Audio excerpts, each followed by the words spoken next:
Hello, hi, how are you? I hope you're good. I hope you're having a good week so far. Today I'm here to do a book review on The Guest List by Lucy Foley, who I believe is a well-known thriller writer, perhaps? I'm not entirely sure. And The Guest List, I think, is a recent release from either this year or maybe last year. I'm not entirely sure. This is a book that I read a couple days ago, or last week, so forgive me if my memory is just already starting to go away, just because it's not the most memorable book, though it is entertaining. And did I like it? Yes, but is it for everyone? I don't think so, and we're going to talk about that right now.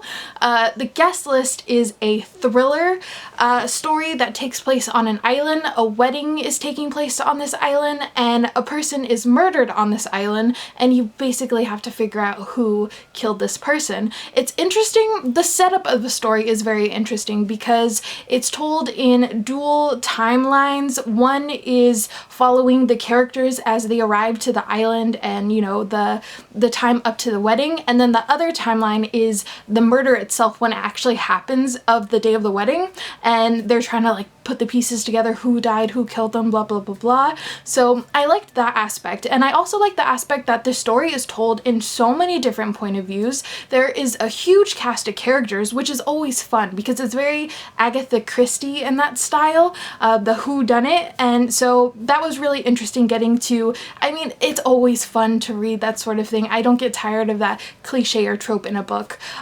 So the story, the point of views are the bride, who is this magazine publisher. She owns it, I think. Then you have the husband, who is this reality TV show star, and then you have the groomsmen, you have the wedding planner, all of these different characters. But I think that if you're not a fan of multiple perspectives, this possibly isn't for you. But these characters are all terrible. They're terrible people at their core. Like, they are just some of the most despicable people I've ever read about, but I feel like they're written in such an entertaining way that you just want to see how this story progresses and what happens to them. I would describe the story as a whole. It is one terrible, terrible, terrible event that happens, but it's fun to read about the ride and just to experience what happens.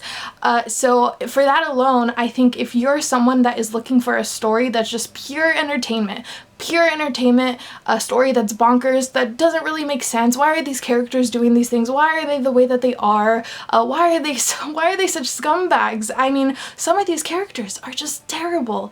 But regardless, I think it's because of them I just had a fun time with the story. I think the storyline itself, the plot twist, everything, does it really blow you away in the end? No, not really. You kind of see it coming, so there's that. And, you know, the ending is very lackluster.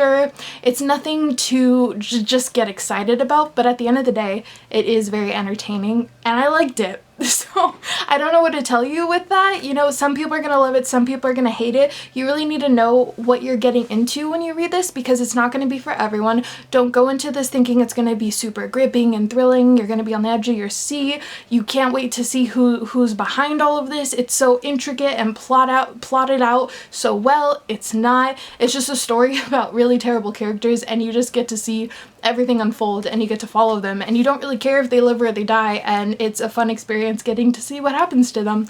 So those are my thoughts and opinions on The Guest List. I mean, you know, one of these characters is basically lying about their entire life, and they're the best man, and he's pretending that he owns this whiskey business when really he's just struggling to get by day. And a lot of these characters as well, they're just so privileged, and they're just so full of themselves, and they're very just, oh, they aggravated me so much. I wanted them to go. I'm like, okay, can we just get rid of you, and you?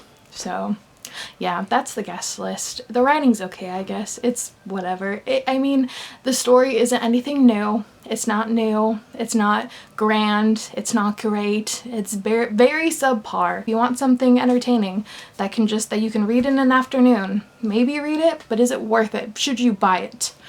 No. I don't think so. I don't think so. There are so many better books. You could read Agatha Christie, or you can read, I don't know, if you want really terrible characters, just go read Gossip Girl or something. You know, the characters are that bad. So yeah, that's The Guest List. Should you read it? Up to you. Anyway, that's all I really have to say about this book. I will see you later. Bye.